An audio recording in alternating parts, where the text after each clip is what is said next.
चंदगड तालुक्यातील कुमार विद्या मंदिर मांडेदुर्ग येथील इयत्ता 7वी सन 1998-99 बॅच यांचा गेट टुगेदर सस्नेह मेळावा उत्साहात पार पडला। मेळाव्याचे वैशिष्ट्य म्हणजे याच बॅचमधील विद्यार्थी प्राध्यापक विनायक चौधे यांच्या कल्पकनेतून त्यांनी आपल्या सर्व गुरुजन वर्गाला एक रोपटे भेट देऊन आज या घडीला पर्यावरण प्रेमी आपण झालो पाहिजे। वातावरणामध्ये खूप मोठ्या प्रमाणात उष्णता वाढ झाली आहे। याचे कारण म्हणजे वृक्षतोड। आपण वृक्षतोड रोखून वृक्ष लागवड केली पाहिजे आणि सर्वांनी प्रत्येकी एक झाड प्रत्येक वर्षी लावून पर्यावरणाचा समतोल राखला पाहिजे।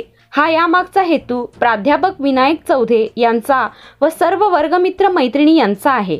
सदर वर्गाचे 22 वर्षाच्या प्रदीर्घ प्रतीक्षेनंतर सर्व मित्रमैत्रिणी व सर्व गुरुजन वर्ग एकत्र येऊन पुन्हा त्या बालपणीच्या आठवणी ताज्या केल्या आहेत। यावेळी वर्गमित्र मनोहर पाटील, सुब्राव डस्के, विनोद पाटील, दीपक पवार, साधना पाटील, वनिता डस्के व इतर मित्रमैत्रिणी गुरुजन वर्ग उपस्थित होता। महाराष्ट्र माझा 24 अमोल कांबळे, चंदगड।